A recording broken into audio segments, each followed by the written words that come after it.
Okay, welcome back.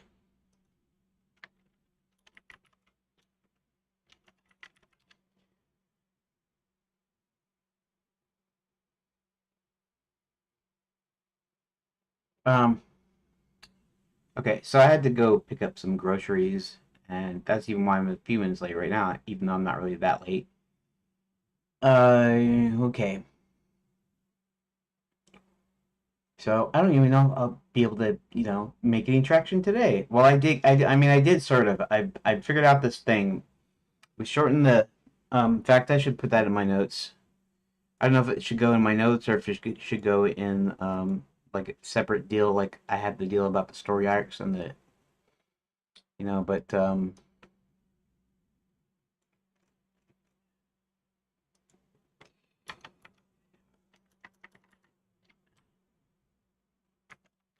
okay, I'm gonna modified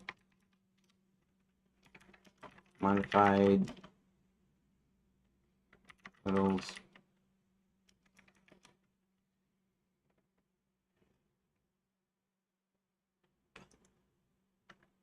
Finally, this summit on a single sharp point, and I shortened it to have more of a flow. So this kind of has a little Dr. Seussian kind of style to it, just slightly. Obviously, it's not anything good. It's not anything like Dr. Seuss or whatever, but there's a way that Dr. Seuss books kind of rhyme and go, and that's what I was shooting for. And we're gonna go ahead and say the three things a smuggler needs is uh, what is that?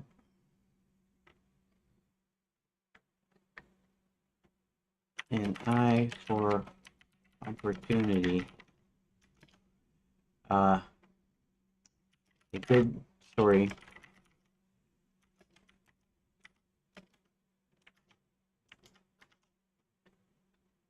And what did I say? And the favor of Lady Caprice.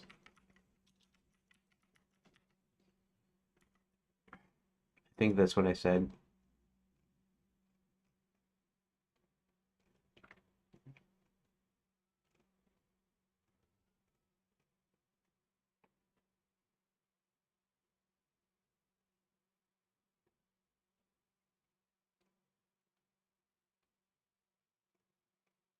Mm-mm.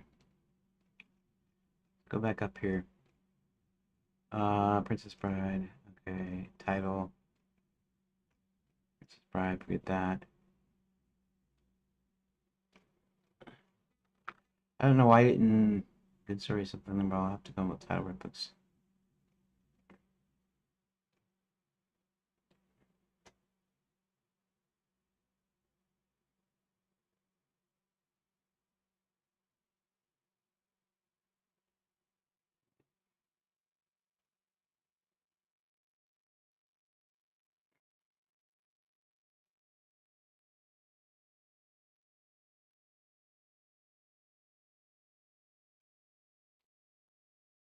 An eye for opportunity, a good story, and Lady Caprice's favor.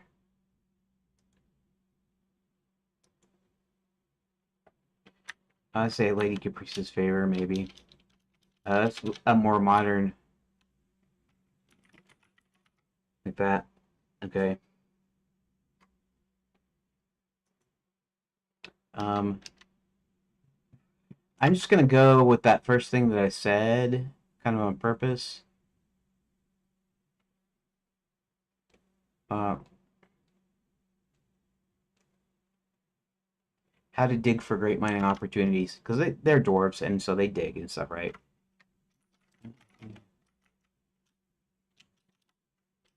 Whoops.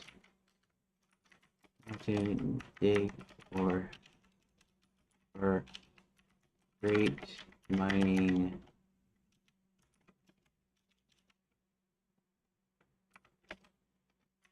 opportunities. How to dig for great mining opportunities. The second one is still going to be about like a story couched in a history. Okay. See. Back. Whoop. Back from break.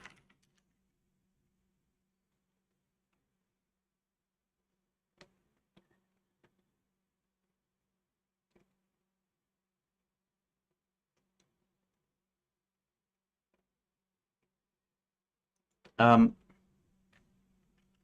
So the good story idea title will reflect how some of the Luminar's greatest battles were won with a great wit.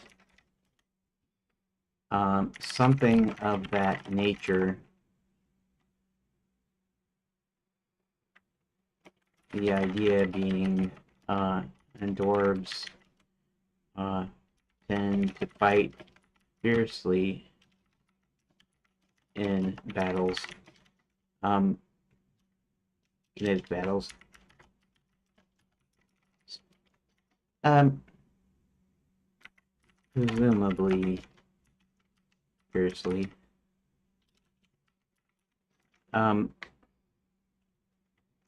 But some of the greatest ones were ones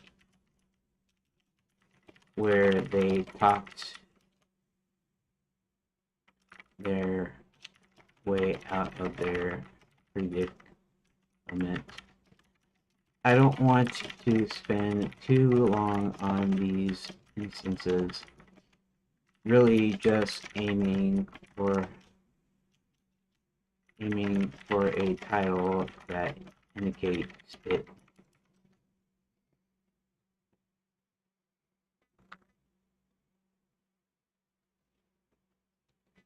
Wit over Warhammers.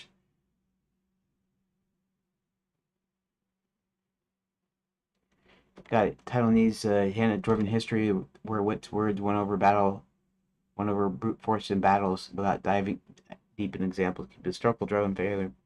Talk their way out as a clever victory. Wits over Warhammers. That's actually not. You know what? Sometimes I don't really want to copy an AI's suggestions, but that's a good one. Wits over Warhammers.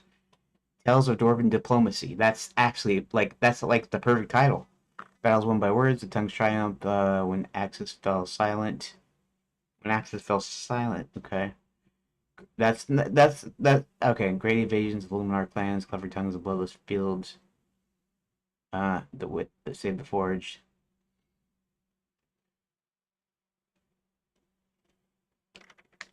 Man, I didn't really want to copy your suggestions directly, but that first one hits the nail right on the head. Wits over Warhammers.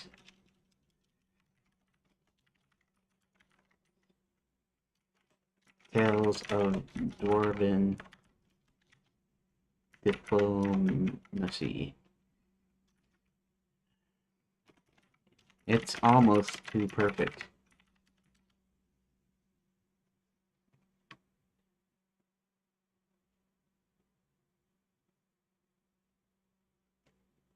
Does land perfectly for where you're going for Dwarven history, brains beating brawn, direct nod to a good story as a verbal victory, and it fits the historic section like it was always there. No need to overthink it. Feels too perfect that's usually said it's a keeper. You can always tweak the subtitle later if it starts feeling too on the nose in context, but now it's strong. You're locking in. Uh, Diplomacy is good because it's a alliteration, right? Uh, what's over? Okay, what's hammers? Tales of Dwarven Diplom. I'm gonna kind of stick to my Dwarven spelling when you're speaking of Dwarven. I guess is not really a word either, right? You have dwarf. but dwarves plural is going to be VES, which is how we normally do like leaf and leaves and weave and weaves and that sort of thing. So Tales of Dwarven Diplomacy, Witch Over Warhammers. That's a great title. Now our last one is the Luck Factor. So the last one is the Luck Factor. I'll have to think of a few things. Uh,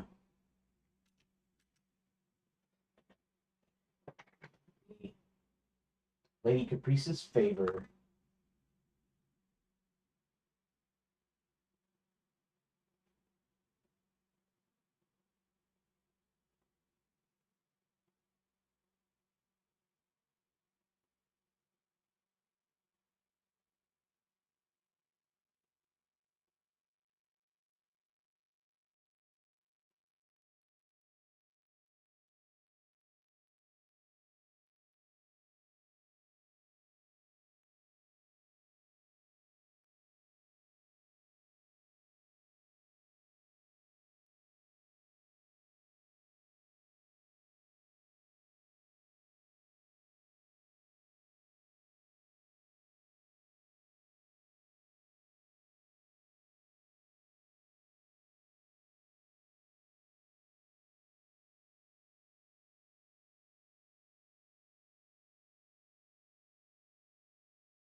Sorry about that.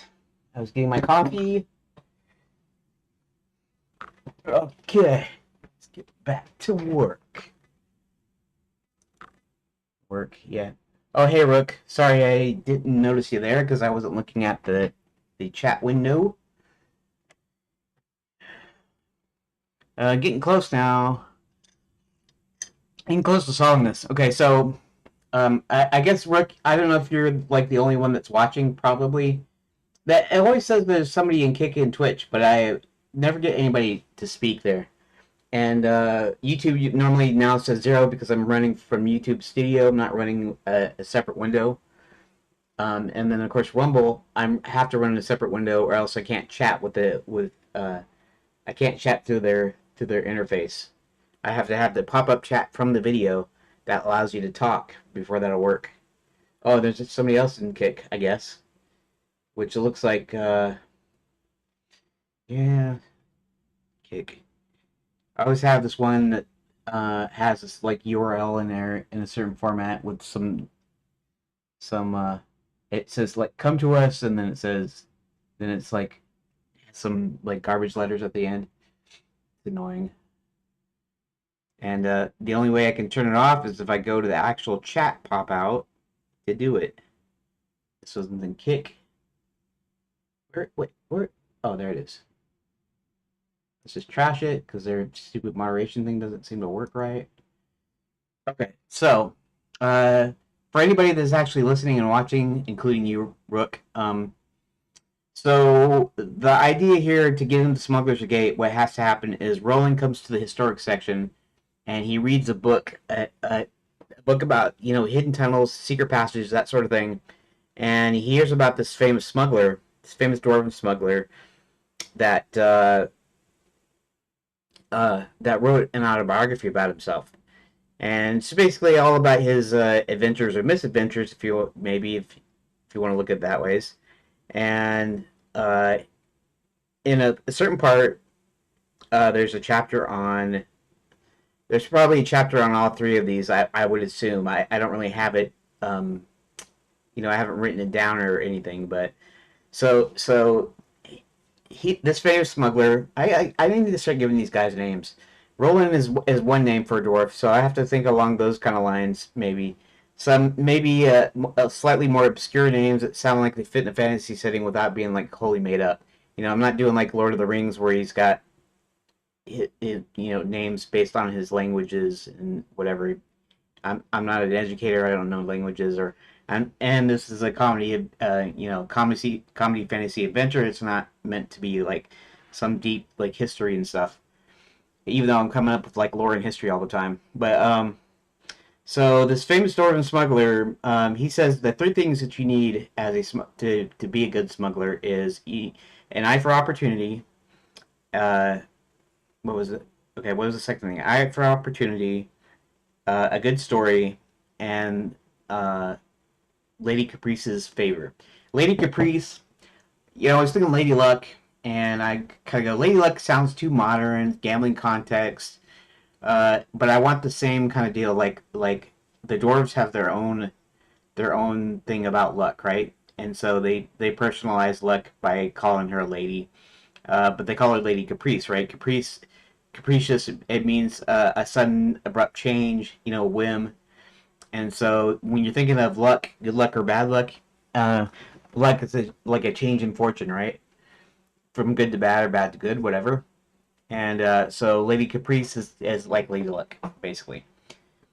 Okay, so now I got there's each of these things. There's essentially is being able to spot an opportunity. The other is having a good story to be able to talk your way out of something. And then the third one is luck, because there's always an element of luck, right? So now I'm coming up with these names. So the first name of the first book here is How to Dig for Great Mining Opportunities. The second one, Wits Over Warhammers, tells of dwarven diplomacy, and that was one totally created by Grok. So that wasn't me at all, but it's too good for me not to use it, so I'm gonna use it. And I have occasionally used names for other things from the AI that I thought were really good. So right now I'm thinking of a third thing, which would be a title for luck.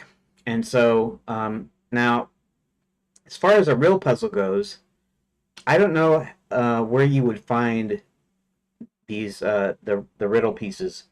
Okay, so the idea is he points to these three books, and then you look at the three books on the shelf, and then you read them, and then they each have a line or two lines of a riddle for opening the smuggler's gate. Um, that's going to be another thing. They got to find a way to hint to a player, and this is later on with the puzzle thing. Hint to the player that they're using this particular riddle that they pieced together on the smuggler's gate. I can't even say it. Probably should change the name because I can't even say it, but whatever. So Lady Caprice's favor, so luck, the luck issue. Okay.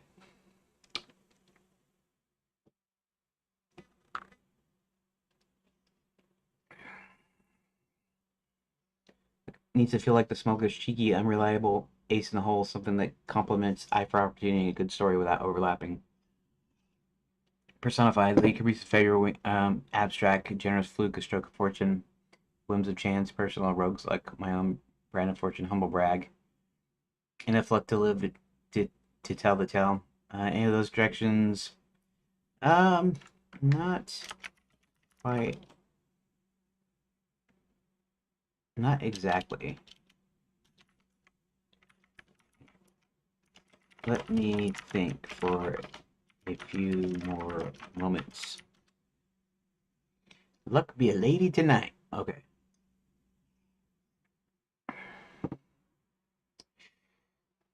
Okay, so now this is the historic section, so it's got to be a story of where somebody I just came up with this, and it's not even really smart. It's just something that I thought would kind of work. I did think of something that kind of works. It's kind of simple, not very creative, but I think it would probably be okay.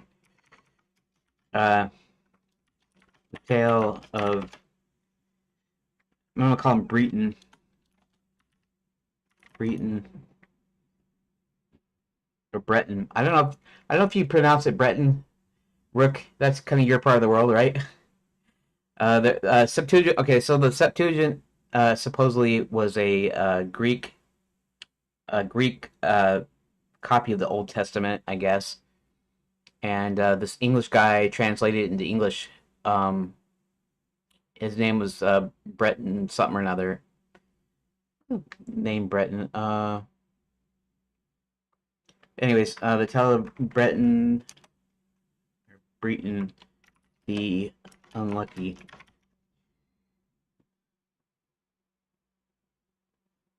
I should change Breton to something else because maybe we have Roland, and I was thinking of naming his grandfather like Winston. Winston is his grandfather, and they have two syllables, and then they end with like an N sound, and I don't know if I shouldn't break it up somehow. Breton the unlucky.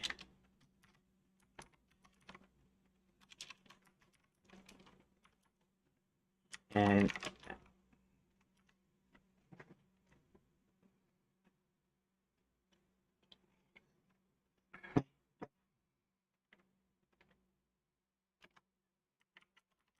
all of your kind.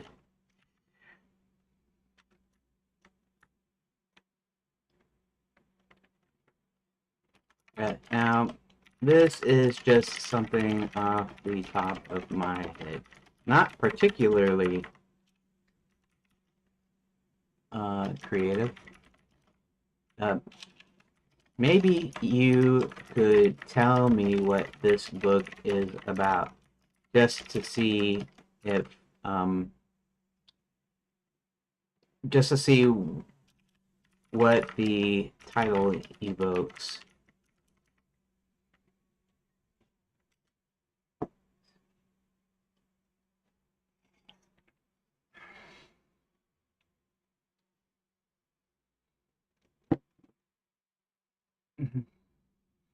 Book's classic underdog epic, probably a semi-legendary dwarven folktale or bardic chronicle. From title owners, it's Britain's hapless, accident-prone dwarf, the unlucky monitor is the hook. Think constant bad breaks, comical misfortunes, cursed luck, or perpetually in the wrong place at the wrong time. Despite or because of his terrible luck, he ends up being the unlikely hero who averts some massive catastrophe for all dwarves: a cave-in, invasion, lost forage, plague, or ancient curse. How you sell all dwarf clan in part implies the story builds a grand payoff. His unluckiness somehow becomes the key to victory. He plungers into the right place, his bad luck curses the enemy instead, or his endless failures teach the clan something critical. That's exactly what I was going for. Tone feels like a mix of cautionary legend and triumphant comedy, dwarves telling it around the forge with a laugh and a mug raised so even the unlucky can win. It reads like a morale-boosting tale dwarves pass down. See, even Breton the Unlucky pulled it off, so don't give up when things go wrong. Exactly. That's exactly what I was going for. Now I don't really have a backstory exactly, but that's the idea.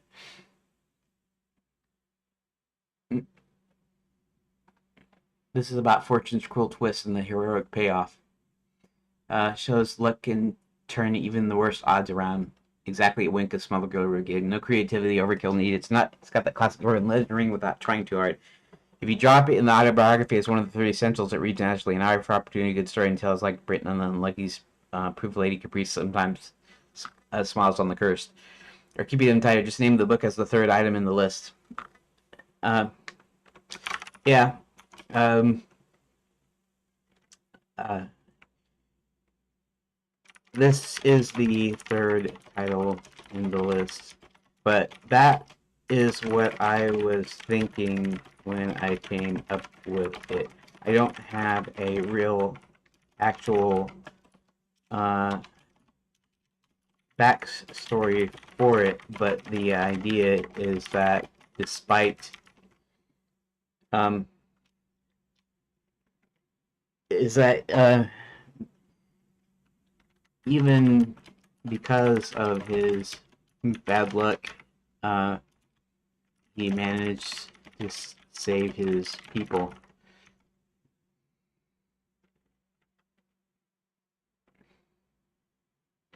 Uh, my only uh, my only issue is the name Breton. Okay, so firstly, how is Breton? I know it's a real name. Supposed to be pronounced.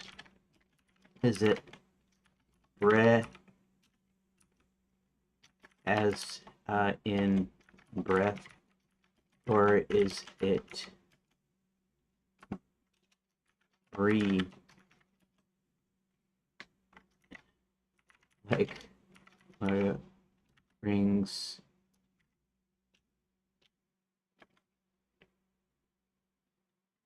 Like the place where the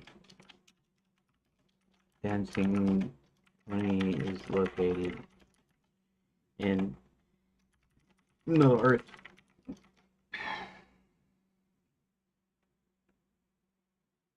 That's still breathe, isn't it? Breton.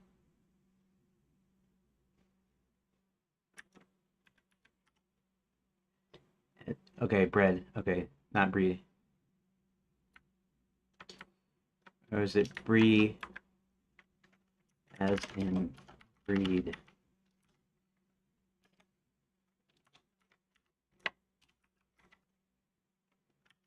Breton or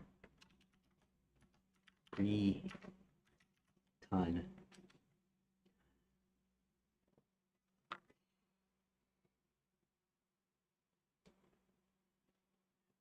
Ra okay, rhymes with threaten. Okay, Breton. Right.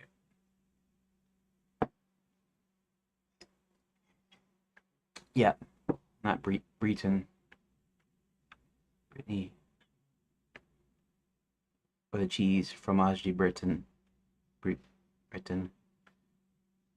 Breton the unlucky. Okay.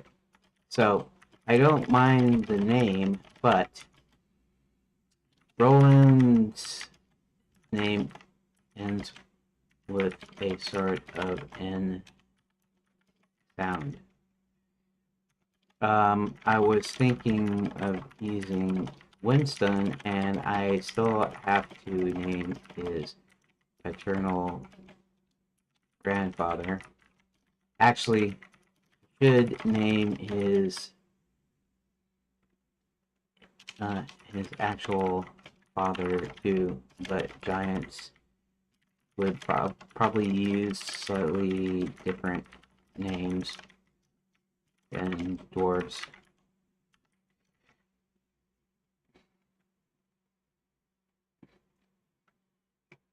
Name his paternal, no, maternal, not paternal, maternal. Um, is this,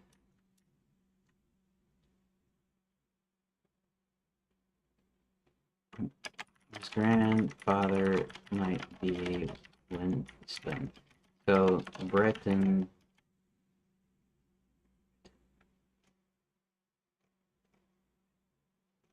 So Breton.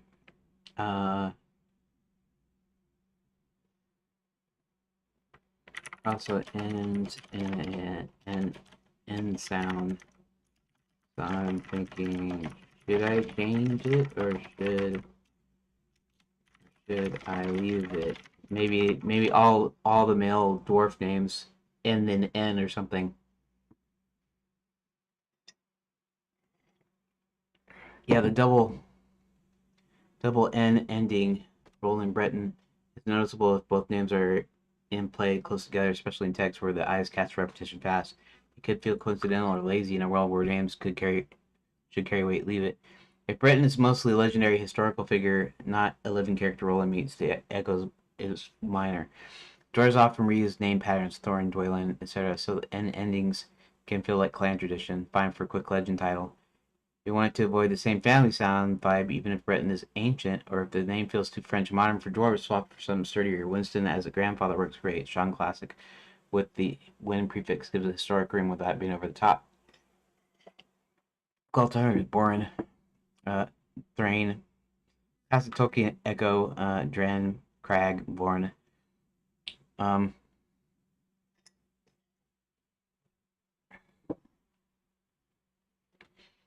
um, okay.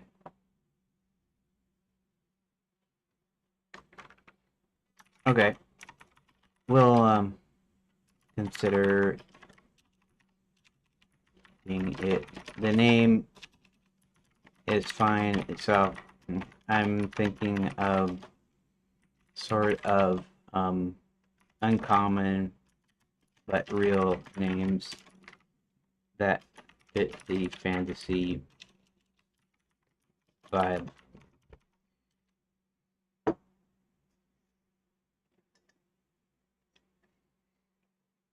Got it. Britain's fine.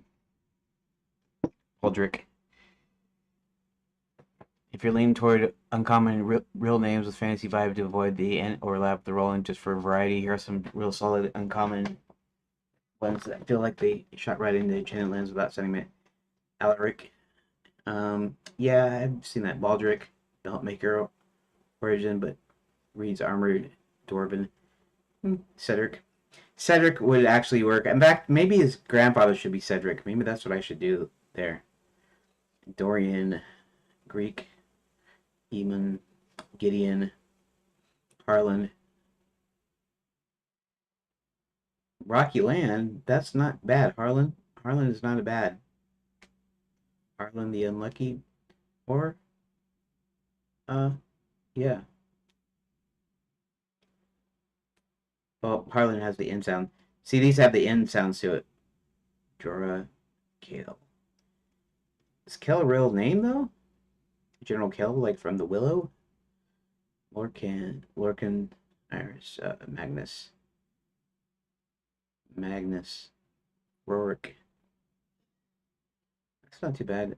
Soren, Torin Ulrich.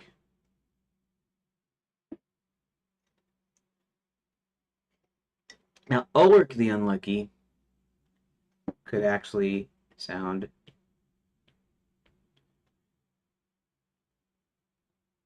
Ulrich. Huh.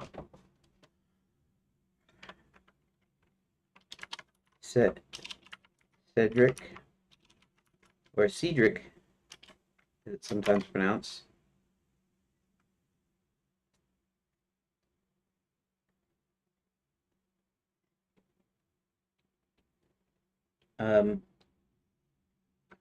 Although a bit more common.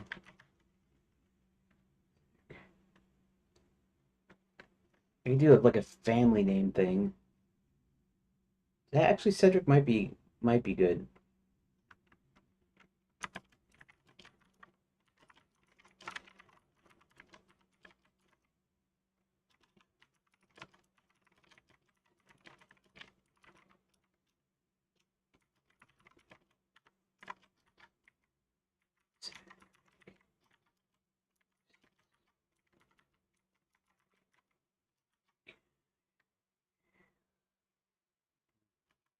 And Ulrich sounds kind of cool as well.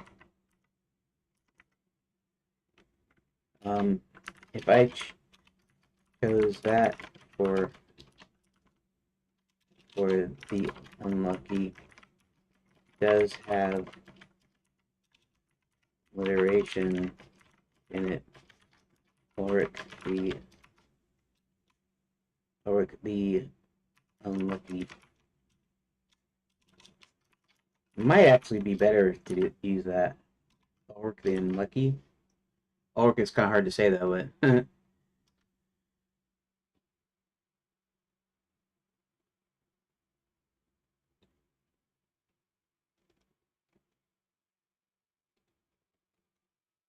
Cedric.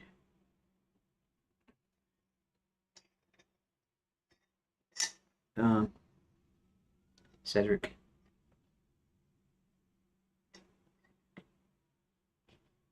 Mishearing variant. I've heard British people, UK people, whatever you want to say, pronounce it Cedric instead of Cedric.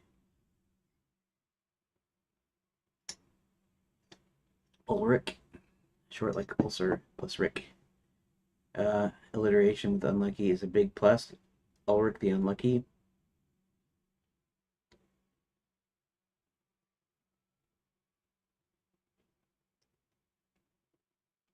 Bounce.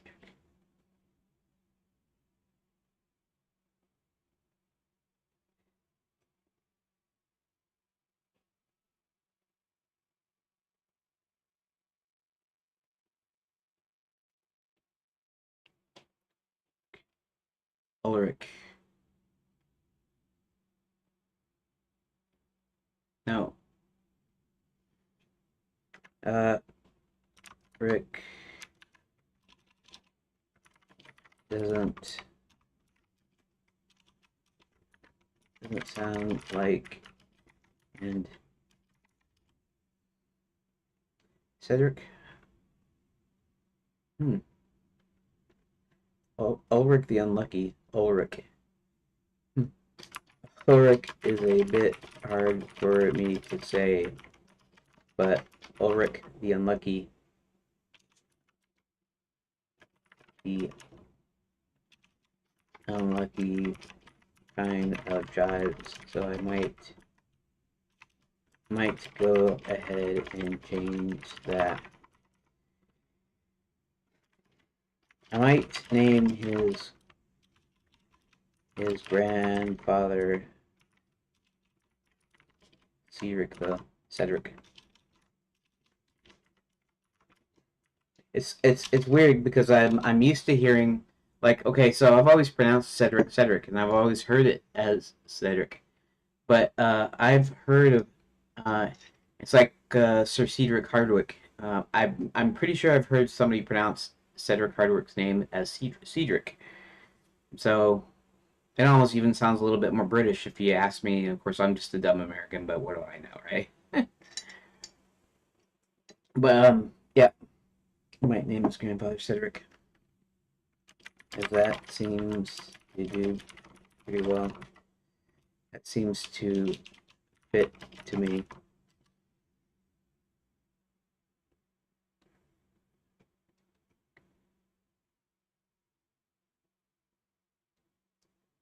Other nice ring, strong alliteration, over grit, and unlucky lands cleanly.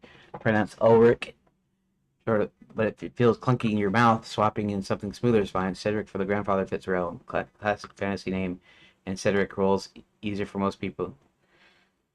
Uh, the tale of Ulrich the Unlucky and how he saved all of Dwarfkind.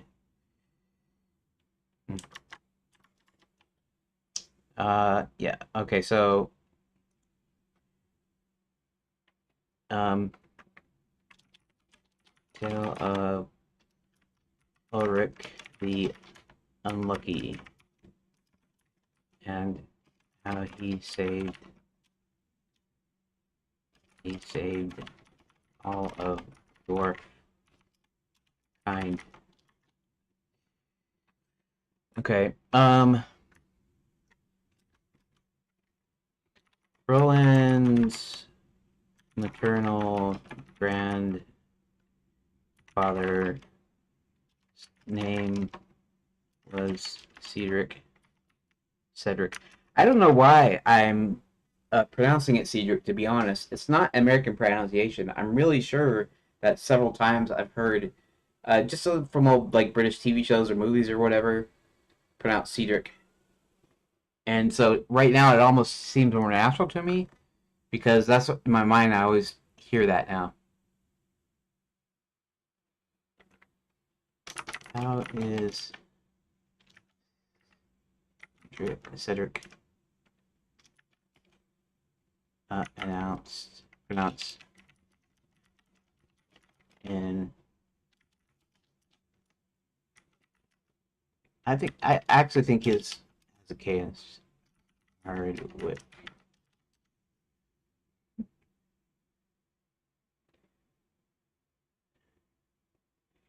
Pronounce his first name Cedric, along with the long E sound, rather than the more common Cedric. This pronunciation specifically noted in his biographical trivia. Uh, is it uncommon to pronounce it this way? Because I almost pronounce it like Cedric. Uh, too, because of this now in my head.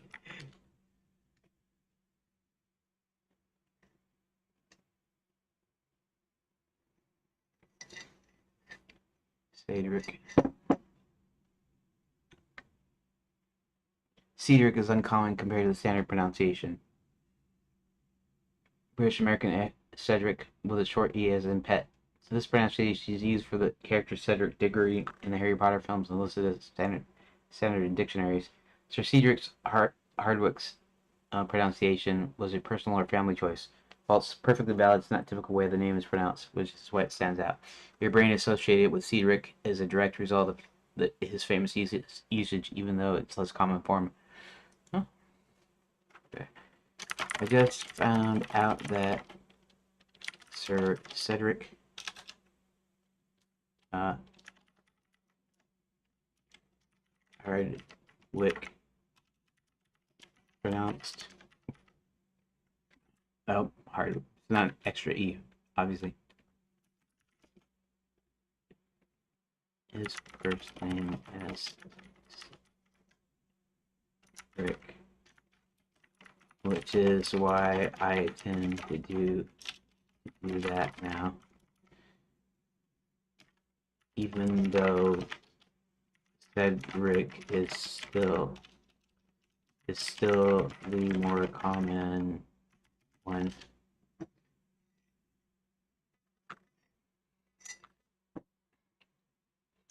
The actor did pronounce it Cedric.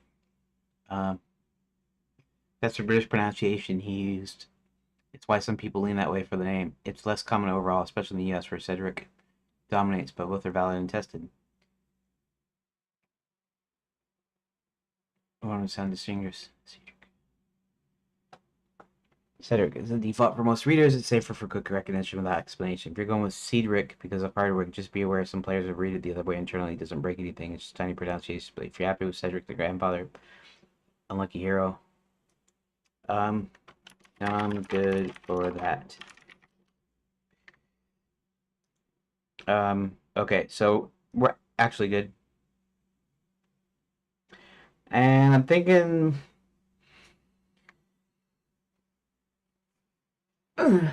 of naming Roland's maternal grandmother Nomi. And I know it doesn't really sound that creative, right? Because she's a gnome and her name is Nomi.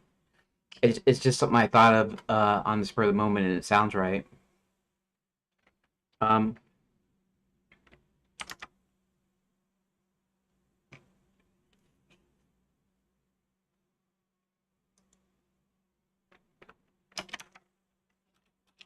okay, I'm just gonna leave it like that. I don't need to write the backstory because I do have that thing in my head a little bit.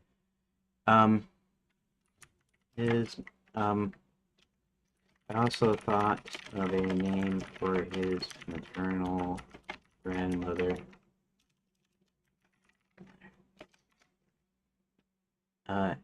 You here read about her in the Lover's Passage pathway to the Gnome Kingdom.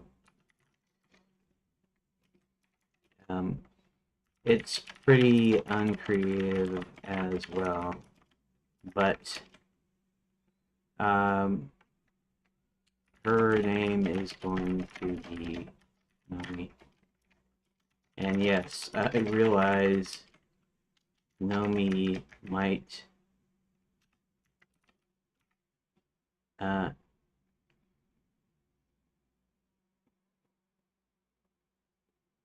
might sound lazy due to being like the word and Nomi is with a long O sound. A-E. Nomi.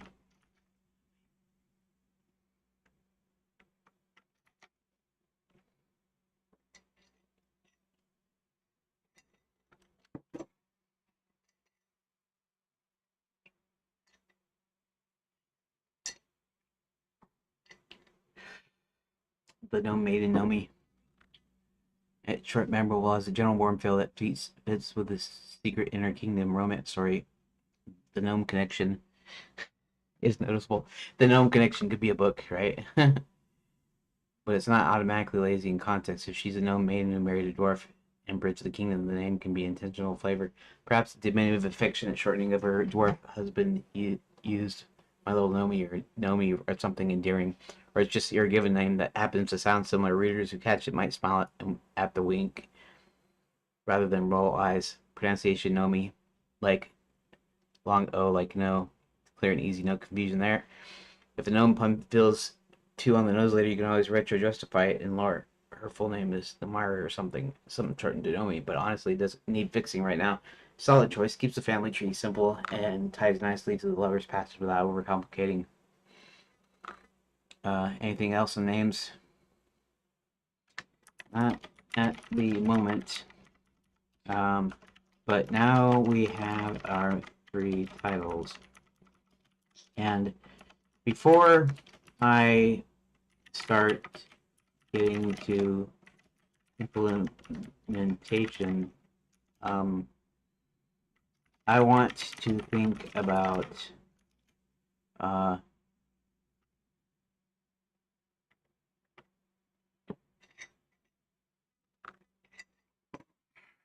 how do I present how the pages with the riddle pieces.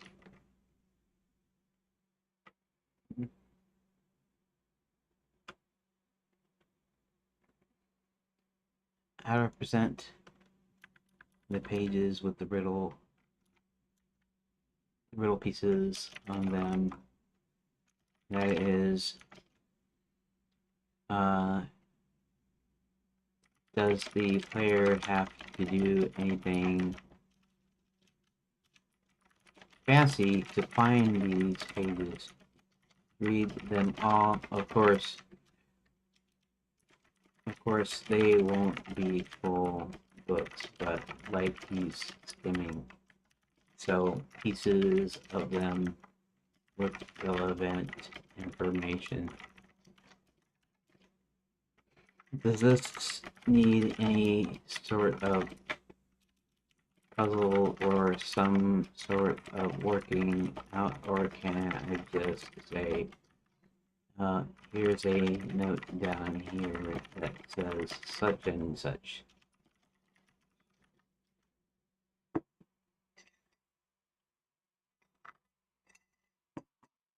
And I'm going to intentionally place them out of order, out of, talking order. Keep it simple. Here's a note in the margin that says line while skimming spots the scribble line on page X line. No puzzle needed at the stage. You're still in event pass mode. Yeah, I know that, but I'm thinking later on.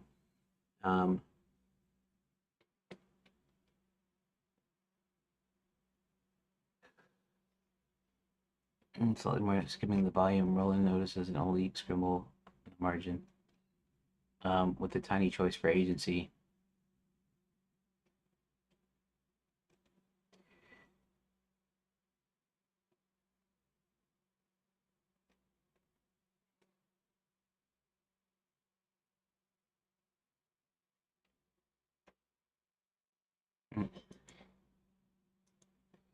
Um,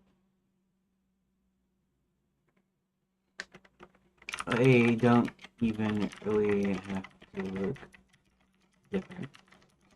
I'm thinking of a bit in the future when it becomes a proper puzzle.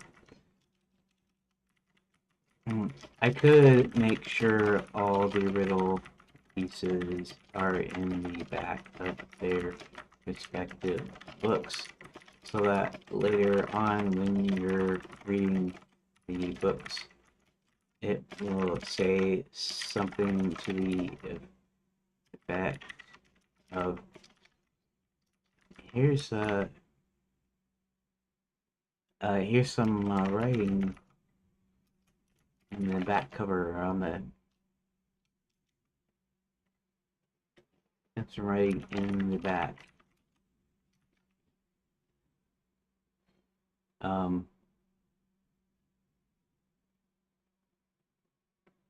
Bears. The first concerns pigs, goats, and bears.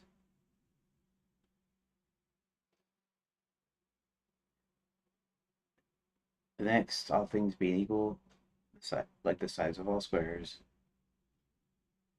And then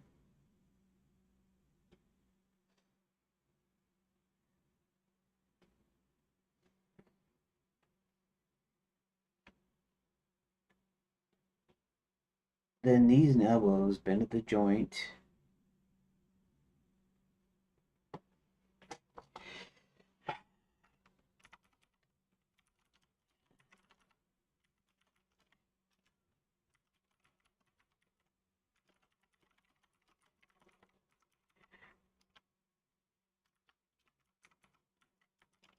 Finally, summit.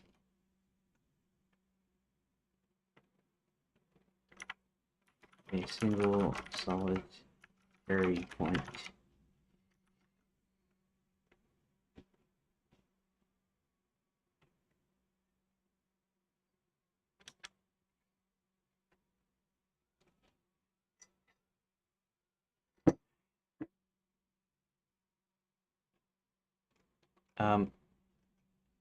Putting notes in the back of each book is smart, consistent mechanic. Phase 1 event pass, roll and post back cover, faded note, margin reads on the final page, discover, scribble line. Simple, repeatable, no fancy discovery needed. Player just reads, skims, sees the note in future phases. A proper puzzle. Books become inspectable objects. Opens, reads text. back page highlighted or no icon in the cover. You want light gating, only visible after reading through pages. Progress bar, page, turn animation, or hidden.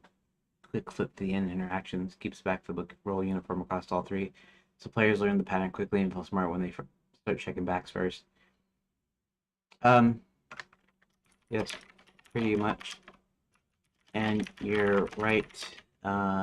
I don't need to go into it here, but it will inform how I put it into the unit pass.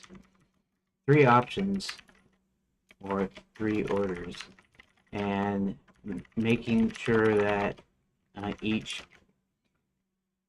order is actually out of order.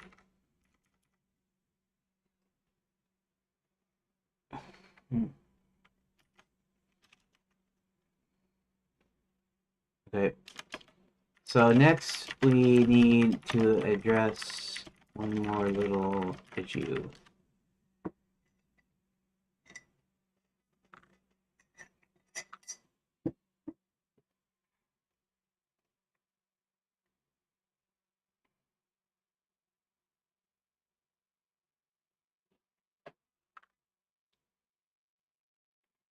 Player can choose any order, but only the correct sequence signals the order properly. In this case, okay, well, let's wait for that for a second. So how do we clue the player reader in, or Roland for that matter, that this riddle, once properly assembled, actually describes the order to pull sconces? How does he know it's telling him what to do?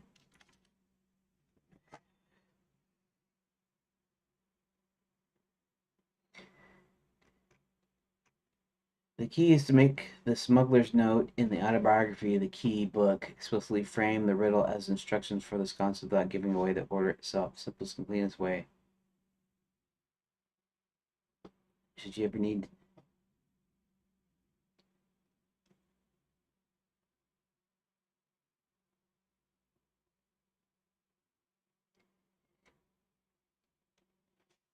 sequence, not random notes, tell the player rolling it. It's about pulling the sconces, ties to.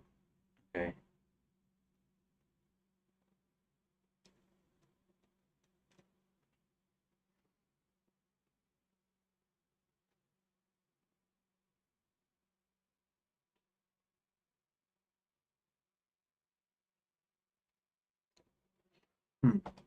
So making me wonder now. Maybe I should have 2 more lines to the riddle that tell you what to do with it.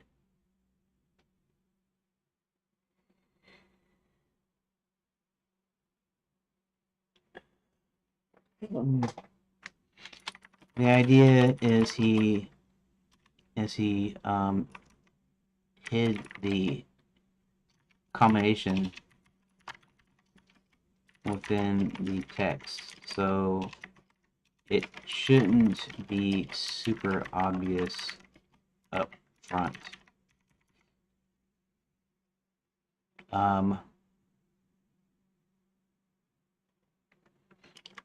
Let me think for a moment. Breton.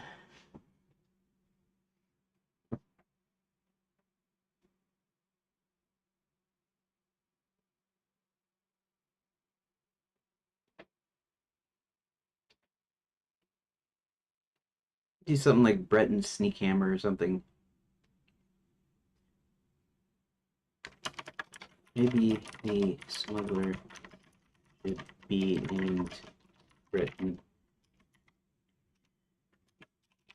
It doesn't avoid it sounding a little bit like rolling, but I still like it.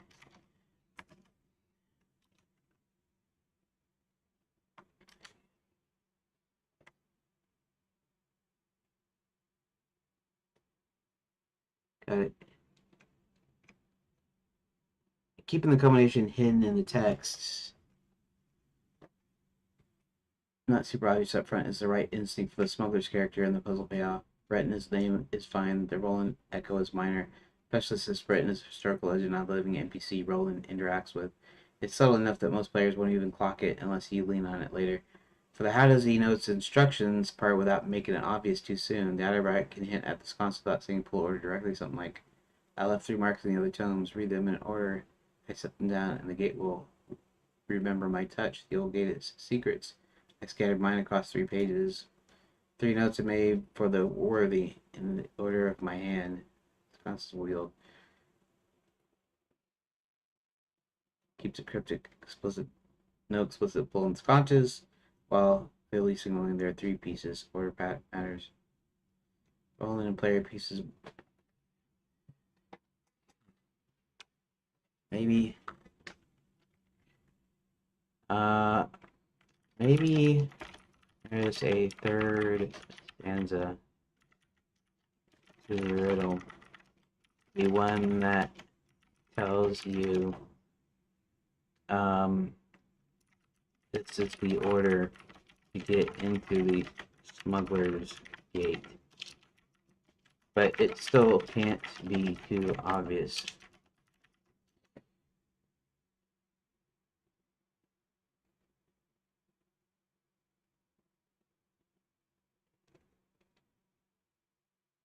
Yeah, a third.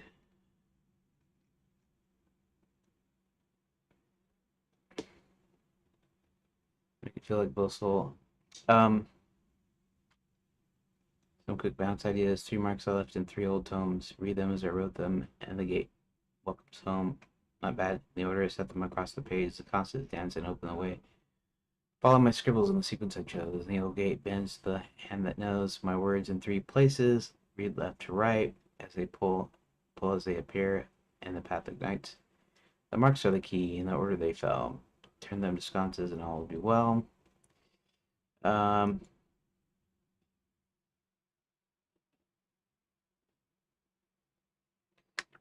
Closer to that, I'm going to consider it. Might want it a little more obscure.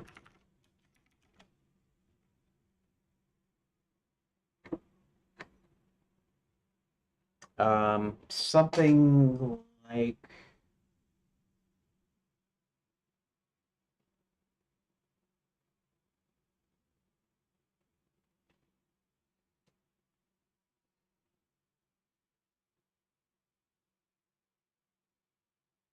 something about lighting the way,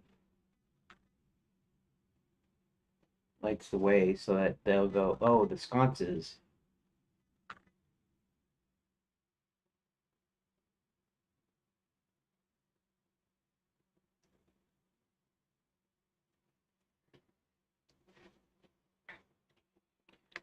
I might want lights the way at the end so that you can figure out it's the wall sconces.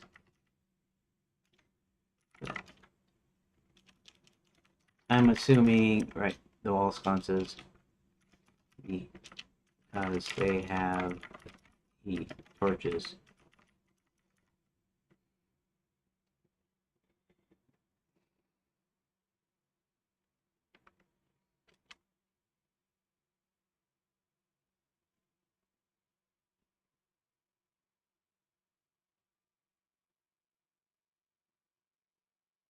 And with lights and a subtle nudge toward the sconces, torches without saying pull the sconces here, a few variations, 3 marks are left in 3 old tomes.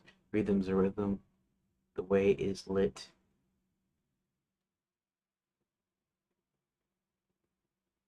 Across the page, the second dances and light the way. The sconces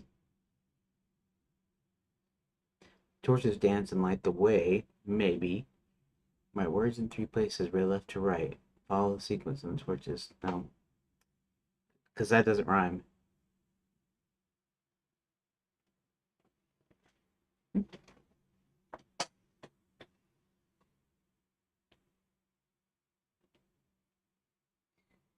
Wait, okay.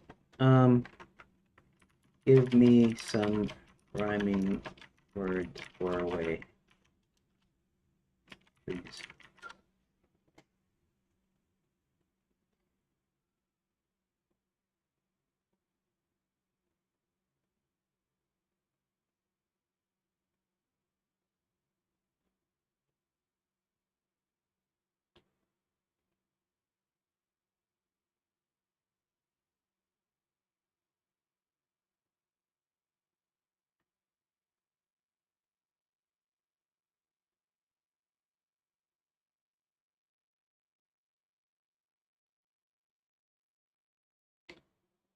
Day, say, play, stay, pray, may, lay, ray, hay, pay, clay, fray, gray, pray, slay, spray, sway, tray. Strong near rhymes. Gate, fate, late, mate, rate, hate, date, straight, wait, great, estate, plate, crate. Flat rhymes. Path, pass, last, pass. Okay. Uh, let's think of something else too. Um,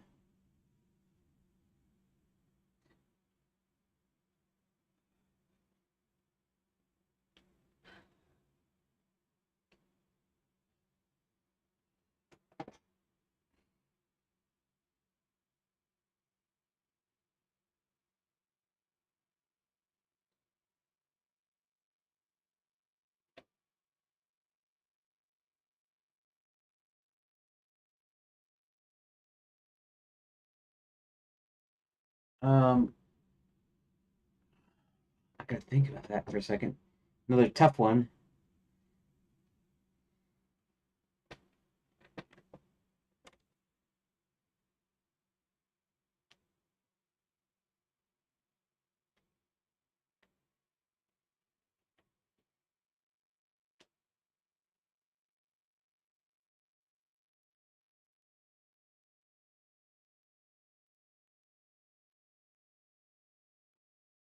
Hmm.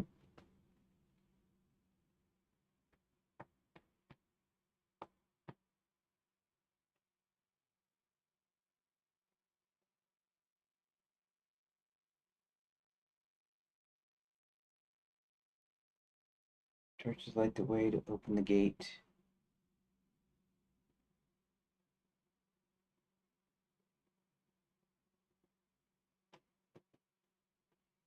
Hmm. Maybe second to last line. Churches light the way to open the gate.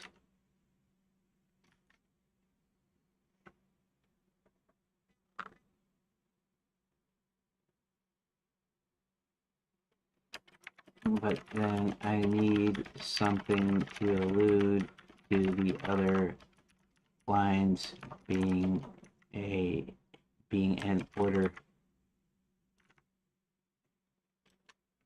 being in order, whatever. Doesn't matter.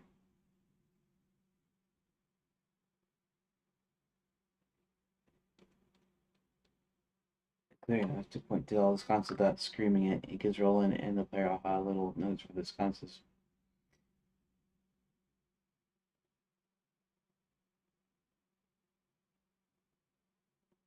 And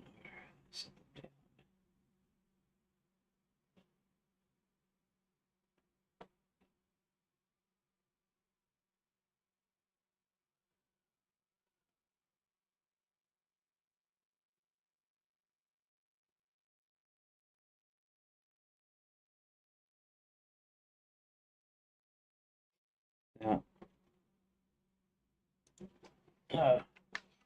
Last line still needs to rhyme with gate.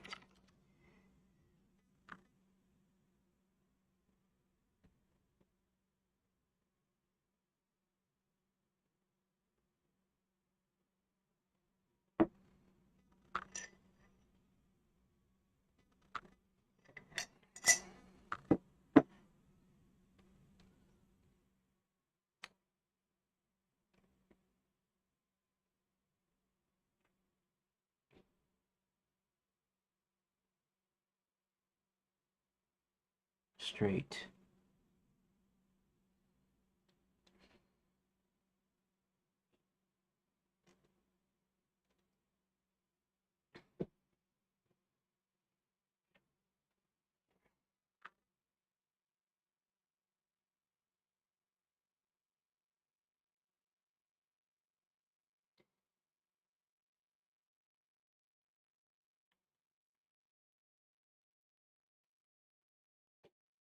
What did I say? The torches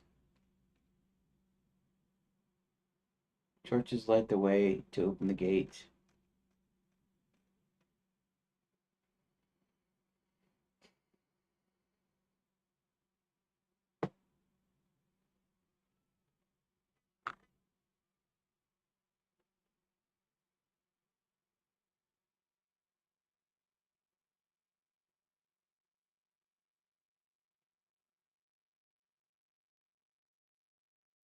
Yeah, it's a little weak, but I can do something like this.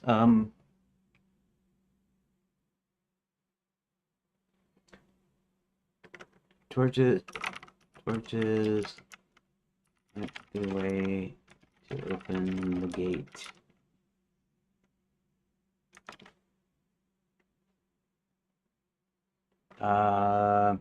I had it and I just lost it.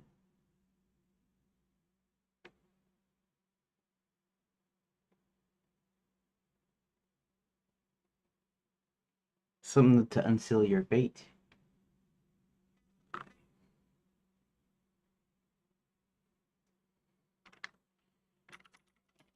Them in order.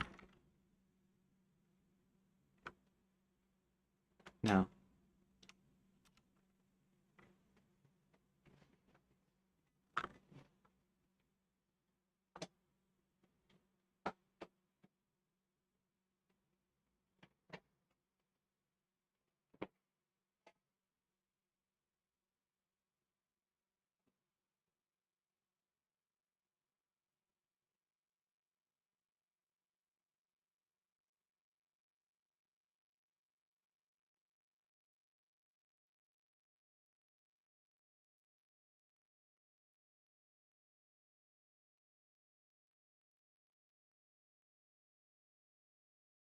Torchlight to open the gate. Doesn't sound right.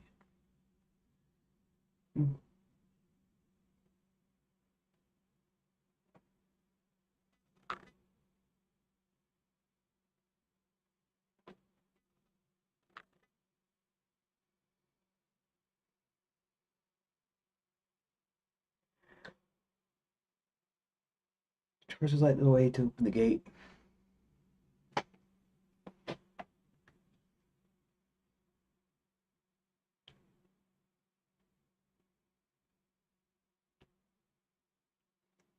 Torchlight in order to open the gate.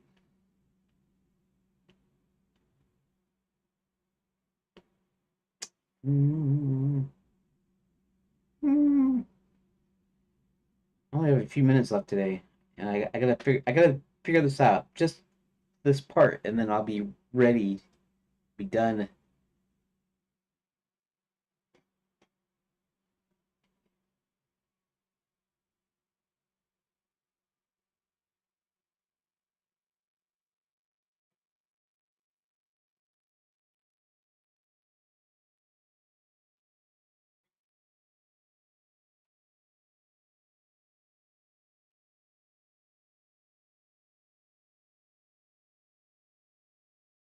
I had it, but now I don't have it anymore.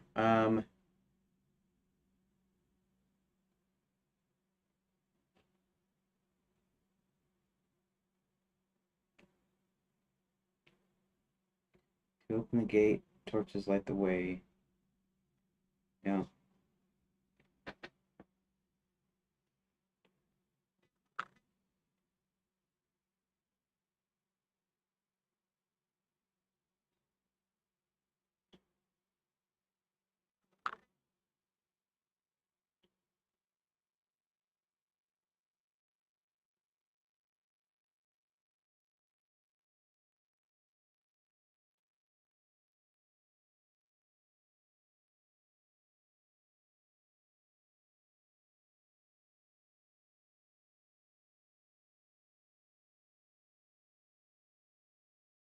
Torchlight in order to open the gate.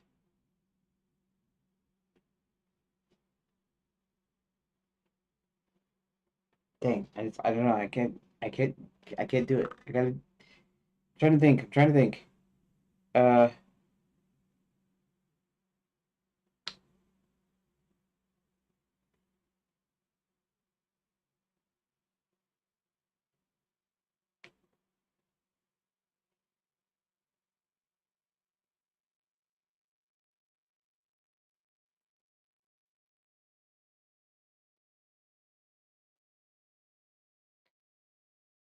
you could not figure out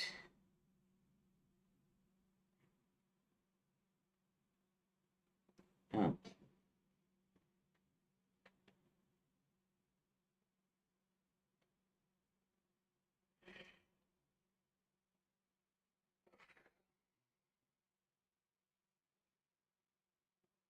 the gate yields the fate. uh,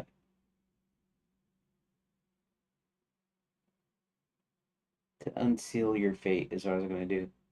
To unseal your fate.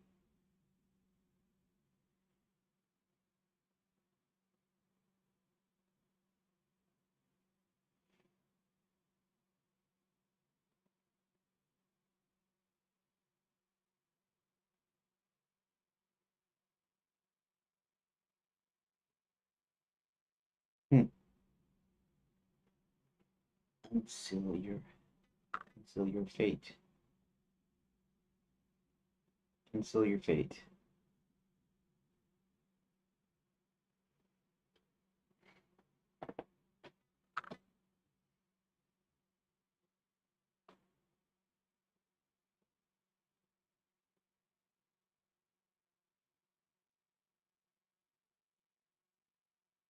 The order of torches to open the gate.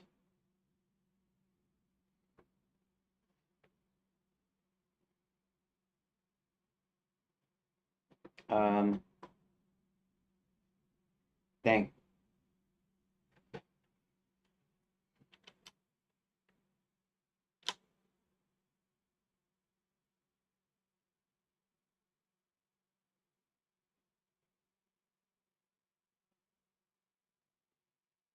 Hmm.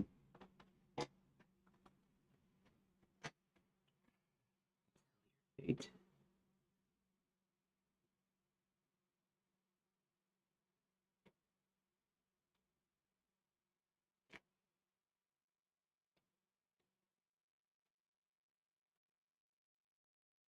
Unseal your fate. Remember the order to unseal your fate.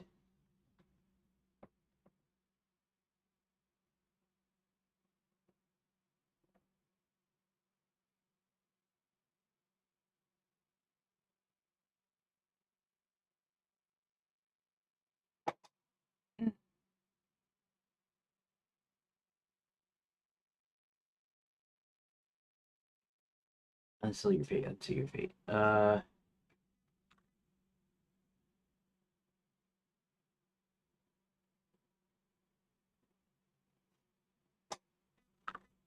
What did I just say?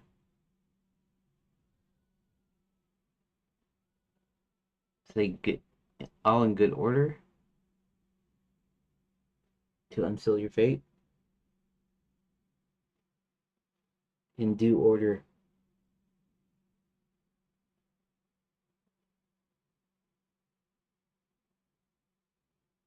Torches are given. So yeah.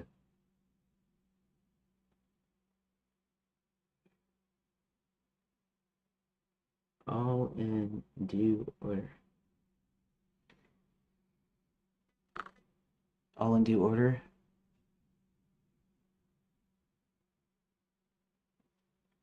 Um,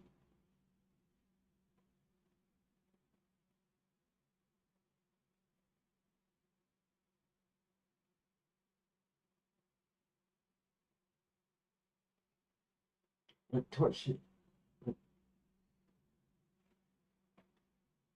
The torchlight. Open the gate. No. Dang. Come on, Keith. Come on. Think. Um. Think. Think. Think. Think.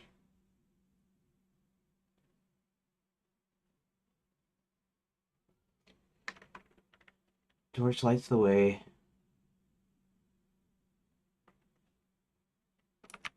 Okay, I'm actually gonna do torch light the way to open the gate. All in good order, all in due order.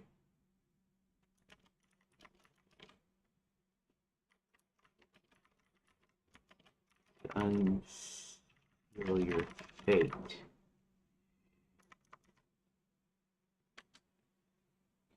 Might be all in good order might be better. Exzel for closing the riddles obscure enough to keep the secret, but the torch lights the way. Open the gate combo gives it necessary nudge towards Cont's gate. All in due order. Lens clean. It firstly involves pokes, pigs, goats, and bears, then all things being equal like the sides of all squares. Next, elbows and knees that bend at the joint, and finally the summit stands on a sharp single point. Uh no, finally the summit on a sharp single point. Torch lights the way to open the gate, all in due order to unseal your fate. Okay.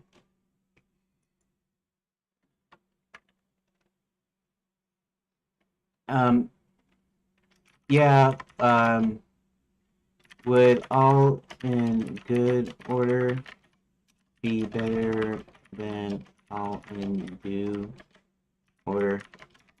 I feel like all in due order sounds like something I made up.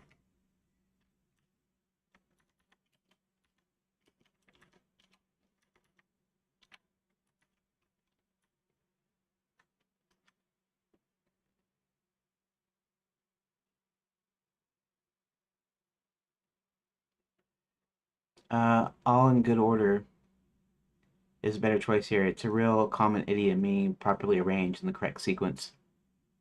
Sounds natural and less invented than all in due order, which is close but rare and feels slightly off ear. Keeps a smaller casualty keeps you in good order. As a wink, should be fitting rogue. All in good order. Torchlight's the way. I'm saying torchlight as in, yeah. Torchlight's the way to open the gate. All in good order to unseal your fate. Um, that seems good. The fourth line, though, should uh, though should read. Um, I have to think of it again. I should memorize the thing here, but finally the summit on a sharp. And finally the summit on a sharp single point.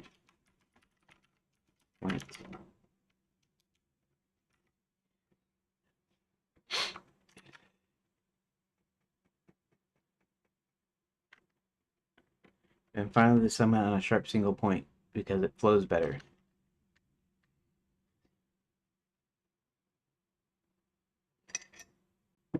Yeah, it's tighter, drops, okay.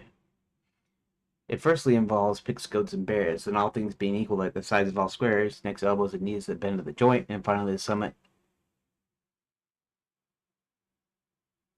Finally the summit on a sharp single point. Yeah, okay, yeah.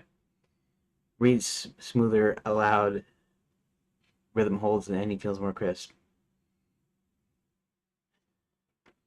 Okay, so now list the whole poem, including that end part we we fixed.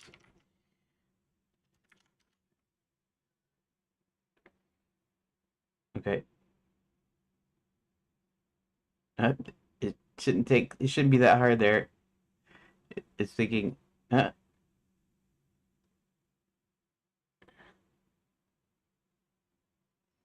on.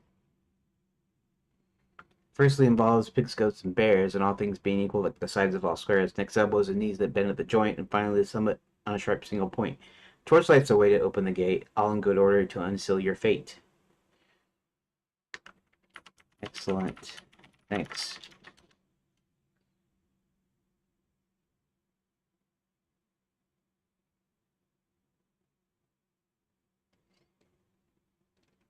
Yep, the riddle is locked. Copy. And we're gonna go ahead and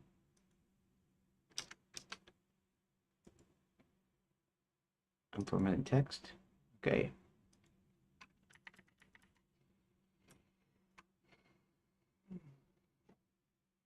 Ulrich the Unlucky might be an interesting story to actually put somewhere.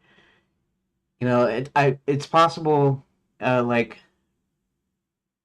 honestly, what I ought to do eventually is all these books and things, and writings and sayings and songs and poems, and whatever. I should like just go ahead and like just write all of it. Like this, have this huge long thing of all the different, all the different poems, all the different sayings, all the different little backstories and whatever, and just like put them in as like Easter eggs in the game.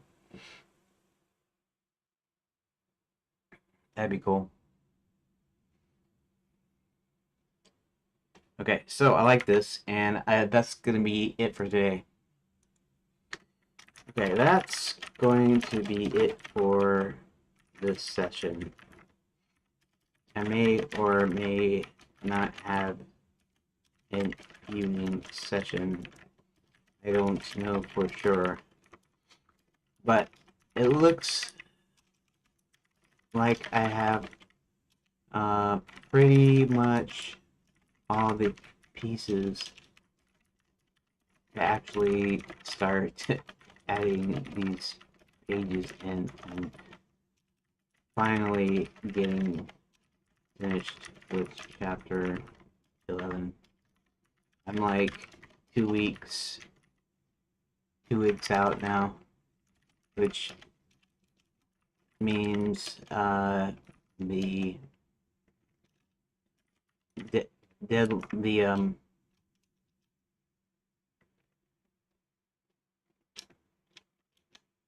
I might not finish until the middle of April. Okay.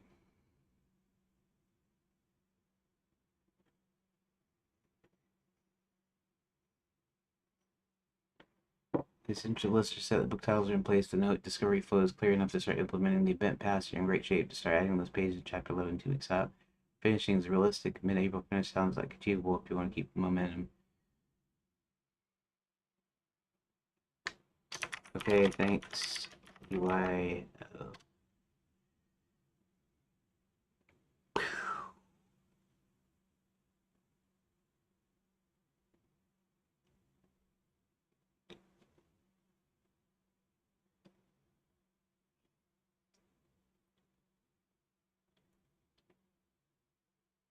Okay. So that'll about do it for tonight. For today, I mean. I may or may not be able to do another session tonight. If I do, then I'll start implementing it because I'm still pretty late right now. Right now, I'm supposed to be doing, I think, 14 and 15 now. 14, no, no, no, 15 and 16. I'm supposed to be doing 15 and 16 now. The next one, 17 and 18. So I'm way off right now. Still being in chapter 11. I think I can't swear for sure because they haven't got there yet. I don't think chapter 12 is going to be as complicated. I have a couple places I'm going to do decision points. I kind of already know what they are. It's not going to be extended like this. It's not going to be a bunch of stuff. So I'll get that done. And then 13 might be a little bit of trouble because it's simply a battle scene, which I'm still going to add choices into, kind of on purpose, so that you feel like you have agency. None of these chapters should. All these chapters should have at least one decision point, right? So it doesn't fit as a straight, cutscene, right? Anyways, so I'm gonna just start my recording here real quick before I end. So, Today is Monday, March 16th, 2026, and finally have the final piece of the puzzle. So, essentially, firstly, there are there are five books. One book is the history daily that talks about the passage and stuff, where you read about this smuggler named Breton, who who's this famous smuggler, and in his autobiography, he uh, he tells you that there is three things a smuggler needs, and so when you look at the other books, uh, the each of the books has something to do with the um has something to do with the how did, uh oh okay, so three things smuggler needs: an eye for opportunity, a good story, and Lady Caprice's favor, meaning Lady Luck. And there are three book titles which the has to do with these three things, right? So, smuggling, eye for opportunity, how to dig for great mining opportunities. A good story, What's Over Warhammers tells of dwarven diplomacy, kind of indicating how to talk your way out of something, out of a situation, right? The tale of Ulrich the Unlucky and how he saved all dwarfkind is sort of the hint is that because he's so clumsy and unlucky, the bad thing somehow turns around, or he turns it around on their enemies, and somehow he saves all the dwarves because of that. Doesn't have a real backstory to it yet, but and I might put one in later, but I haven't decided to do that. I added a name. Now, why did I put Roland's maternal grandmother name is Nomi? So we have Cedric and Nomi. Cedric is the dwarf, which is Roland's mom.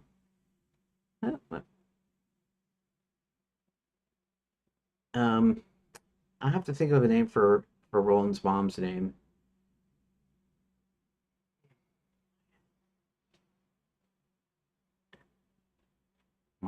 Maya. Roland's mother's name is. Spell it. Um.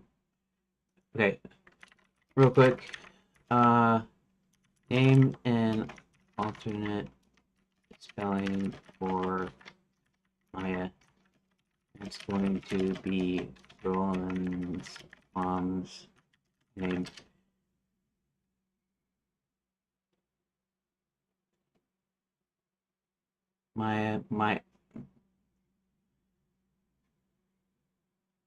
Maya is the cleanest, most common alternate Greek mythology nod.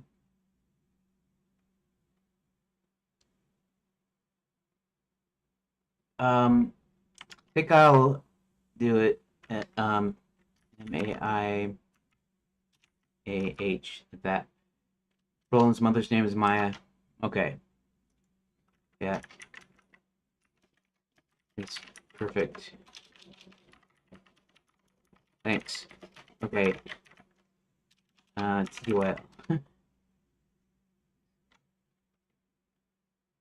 Okay, and all right. So okay, so Roland's maternal grandfather's name was Cedric. Maternal grandmother's name is Nomi, and Roland's mother's name is Maya. Okay. Now, I fixed the poem. Um, I fixed the poem. Well, I didn't just so much fix it as also added two more lines at the end. So here's the poem. It firstly involves pigs, goats, and bears, and all things being equal at the sides of all squares, next elbows and knees that bend with joy, and finally summit on a sharp single point. Torchlight, torchlight's the way to open the gate, all in good order to unseal your fate. So the idea is it's telling you that the torches at the end of the hall, there's going to be an order to them, and you're going to unseal your fate, meaning open the gate or unseal your fate. So unseal the gate, basically. So it's the way to open the gate is by the order here. And I don't know how hard that would be in actual practice with a real puzzle, but this is the way it's going to be in text until I get to actual puzzles where I have to fix it.